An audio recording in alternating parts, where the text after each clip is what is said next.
അപ്പൊ ഇതാണ് ഞങ്ങൾ 3 ദിവസം സഞ്ചരിക്കാൻ പോകുന്ന വണ്ടി. നമ്മുടെ വയനാട് എക്സ്പ്ലോറിംഗ് തുടങ്ങുവാണ്. അതുല്യ അവളുടെ ഒരു ഫ്രണ്ടിന്റെ കാറും കൂടെ നമുക്ക് സെറ്റപ്പ് ആക്കി തന്നിട്ടുണ്ട്.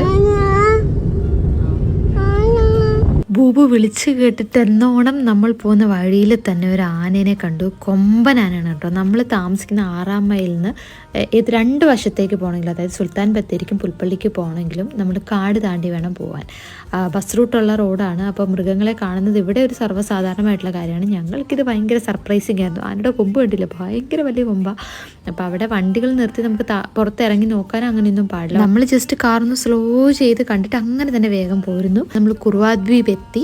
ഇവിടെ അഡൽട്ടിന് 220 റുപ്പീസാണ് കേട്ടോ ചാർജ് ചെയ്യുന്നത്. അങ്ങനെ നമ്മൾ ചങ്ങാടത്തിൽ കയറി കുറുവാദ്വീപ് എക്സ്പ്ലോറിങ് തുടങ്ങുകയാണ്. നമ്മൾ വയനാട് ട്രിപ്പ് പൊതുവേ കുറച്ച് സ്ലോ ആയിട്ടുള്ളൊരു ട്രിപ്പായിട്ടാട്ടോ കണക്കാക്കിയേക്കുന്നത്. 3 ദിവസം നമ്മൾ ഇവിടെ ഉണ്ട്. ഭയങ്കര ഹറിബറിയായിട്ട് കുറേ സ്ഥലങ്ങൾ കാണാമെന്നുള്ളൊരു മൈൻഡല്ല. പോകുന്ന സ്ഥലം മാക്സിമം എക്സ്പ്ലോർ ചെയ്ത് പിള്ളേരെയൊക്കെ റിലാക്സ് ചെയ്യിപ്പിച്ചിരുത്തി ഹാപ്പി ആയിട്ട് വരിക. പറ്റുന്ന അത്രയൊക്കെ കാണുക. അപ്പോൾ കാണാൻ പറ്റാത്തത് കണ്ടില്ലെങ്കിലും വലിയ കുഴപ്പമില്ല എന്നുള്ളൊരു മൈൻഡാണ് നമുക്ക്. അപ്പോൾ ഇവിടെ ഡ്രസ് ചേഞ്ചിങ്ങിനുള്ള ഫെസിലിറ്റീസൊക്കെ ഉണ്ട്. അപ്പോൾ നമ്മൾ ഡ്രസ്സൊക്കെ ചേഞ്ച് ചെയ്ത് കുറേ നേരം വെള്ളത്തിൽ കളിച്ചു. 2-3 മണിക്കൂർ നമ്മളിവിടെ സ്പെൻഡ് ചെയ്തു.